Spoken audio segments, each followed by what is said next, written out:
আসসালামু আলাইকুম প্রিয় নবম ও দশম শ্রেণীর শিক্ষার্থী, আশা করি তোমরা সকলে ভালো আছো। নবম ও দশম শ্রেণীর গণিত বিষয়ের আজ আমরা অনুশীলনী 3.4 এর সর্বশেষ যে 16 নম্বর অঙ্কটি সেই অঙ্কটি করার চেষ্টা করব। তো দেখো 16 নম্বর অঙ্কে দেওয়া আছে 18x³ plus 15x² minus x minus 2 এই সমীকরণটি দেওয়া আছে, এটি আমরা এখন উৎপাদকের বিশ্লেষণ করব। তো দেখো অঙ্কটি যেটি দেওয়া আছে সেটি আমরা ধরে নিলাম ফাংশন অফ এক্স ইকুয়াল সেই সমীকরণটি। এই সমীকরণে এক্স এর এমন একটি মান ধরবো যে মানে আমার এই পুরো সমীকরণটি জিরো হবে। তো সেখানে আমরা মাইনাস হাফ মানটি ধরলে এই সমীকরণটি জিরো হবে। যেখানে এক্স পাবো সেখানে মাইনাস হাফ বসিয়ে ক্যালকুলেশন করে লসাগু করার পর দেখা যাচ্ছে যে এটি জিরো হয়েছে। সুতরাং এখানে এক্স মাইনাস হাফ, তাহলে এখানে মাইনাস মাইনাসে প্লাস এবং 2 দ্বারা গুণ করলে 2x প্লাস 1 টা হবে এই সমীকরণের একটি উৎপাদক। এই সমীকরণ উৎপাদকটা আমরা পেলাম কত? একটি উৎপাদক পেলাম 2x প্লাস 1। এখন আমরা এই প্রথম সমীকরণটা লিখে নিয়েছি, এরপরে এই লাইনটা লিখবো, তার আগে এই লাইনটি করে নেব। এই লাইনটি প্রথমে একটু গ্যাপ রেখে আমরা লিখে নেব 2x প্লাস 1 এবং এই মিলানোর জন্য 18x³ মিলাতে হবে। তাহলে x³ মিলালে আমার এখানে যদি x² নিই তাহলে x³ মিলবে এবং 18 মিলাতে আমার এখানে 9 নিতে হবে। তাহলে 9 দুগুণ 18 x³ এখন এই 9x² দ্বারা দুটোকে গুণ করে এখানে আমরা লিখলাম 18x³ প্লাস 9x², কিন্তু এখানে আছে কত? 15x², আরো 6টার দরকার।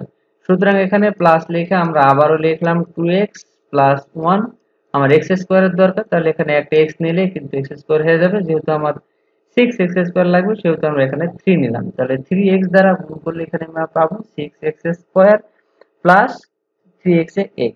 তাহলে এখানে আমার আছে শুধুমাত্র মাইনাস x পেয়েছি প্লাস 3x, তাহলে আমার 4টা বেশি হয়ে গেছে। সুতরাং এখানে আমার আবারও একটু জায়গা গ্যাপ রেখে মাইনাস দিয়ে লিখবো 2x প্লাস 1। এখন আমি যদি সরাসরি 2 নিই তাহলে 2 দুগুণ 4x পেয়ে যাবো এবং প্লাসে মাইনাসে মাইনাস 2 কে 2, তাহলে আগের সমীকরণটা মিলে গেল। এই সমীকরণে আমাদের মিল রয়েছে 2x প্লাস 1 কমন, এখন বামে থাকে 9x² প্লাস 3x মাইনাস 2।